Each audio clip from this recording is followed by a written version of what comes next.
probably heard the word globalization thrown around a lot, right? But what does it actually mean for you in your day-to-day life? Because it's not just some stuffy economic buzzword. No, it's this massive force that's quietly shaping everything. The food you eat, the clothes you buy, and yeah, that piece of tech you probably can't live without. So let's break it down. Okay, I want you to do something for me. Just think about the phone in your pocket. You know the brand, of course, but have you ever stopped to wonder where it really comes from? I mean, its whole journey. Because that little device, it's basically a treasure map of our crazy interconnected world. I mean, take the iPhone. It is the perfect example of this. It's not made in any single place. It's dreamt up and designed in California, sure, but some of its key parts, like the accelerometer, might be engineered in Germany. Its battery could come from South Korea, and it's all put together in China. Think about that. It's a product that's already a world traveler before it even lands in your hands. That right there is globalization in action. All right, so how on earth did we get here? How did our world get so interconnected? Well, it happened because of what some people call the collapse of time and distance. Technology basically shrunk the planet and turned our huge world into what feels like one big neighborhood, a global village. So what's the textbook definition? Well, at its heart, globalization is pretty simple. It's this trend of the world economy becoming a single, interdependent system. It just means that our economies, our cultures, and all our technology are getting more and more tangled up together. You know, this idea isn't new. A guy named Marshall McLuhan, a media guru, he totally saw this coming decades ago. He's the one who came up with the phrase global village. He realized that new electronics meant that a message could zap from one side of the planet to the other in a heartbeat, connecting us all like we were neighbors living in the same small town. And wow, when you look at the timeline, the acceleration is just mind-blowing. We went from the telegraph first connecting continents back in the 1800s to the World Wide Web going public in the 1990s. I mean, the pace is just staggering. And look at this. By 2027, it's projected there will be nearly 8 billion smartphone subscriptions. That basically means the entire global village is now right there in almost everyone's pocket. So all this connection has created this one giant world market. But, you know, like any huge change, it's not all sunshine and rainbows. There are some incredible upsides for sure, but there are also some serious downsides.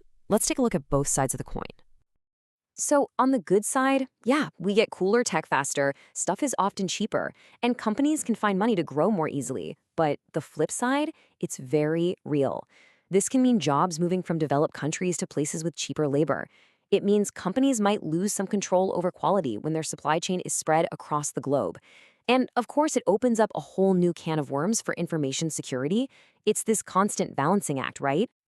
Okay, so if there are all these risks, why do companies even bother going global? What's in it for them?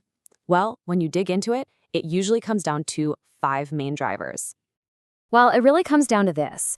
Businesses are always looking for an advantage. Sometimes they need to get raw materials they can only find in other countries. Other times, they just want to sell their stuff to brand new customers. A huge one, of course, is lower labor costs. Or maybe they need access to foreign investment money. And sometimes it's a clever way to get around taxes and fees, tariffs and import quotas, by setting up shop inside the country you want to sell to. But here's the thing. Going global isn't like flipping a switch. It's not that simple. A company can't just decide to open a factory in another country overnight. It's more like wading into a pool. There's a whole range of ways to do it, and each one comes with a different level of risk and a different price tag. This visual here really shows it perfectly. Companies usually dip a toe in the water first. They don't just cannonball into the deep end. They start with the low-risk stuff, things that don't cost a ton of money, and then they slowly move into deeper water as they get more confident. So let's walk through those steps, from the shallow end to the deep end. First up, you have global outsourcing. This is the absolute lowest risk, just hiring another company to make your stuff. A step up from that is simply importing and exporting goods. Then it gets more serious with licensing or franchising. Think of a fast food chain opening overseas. Then you get into riskier territory with a joint venture, where 2 companies team up and share the risks and the profits.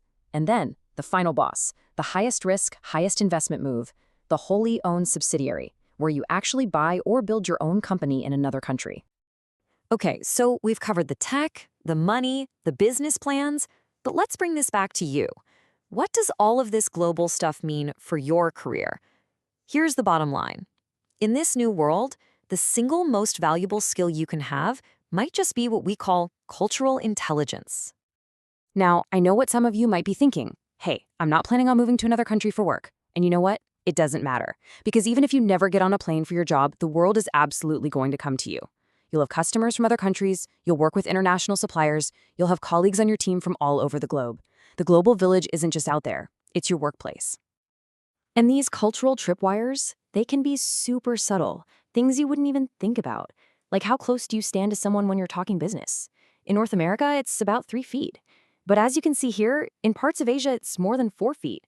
Getting a simple thing like that wrong can make someone feel totally awkward, and you might not even know why. Or how about something we take for granted, like time itself?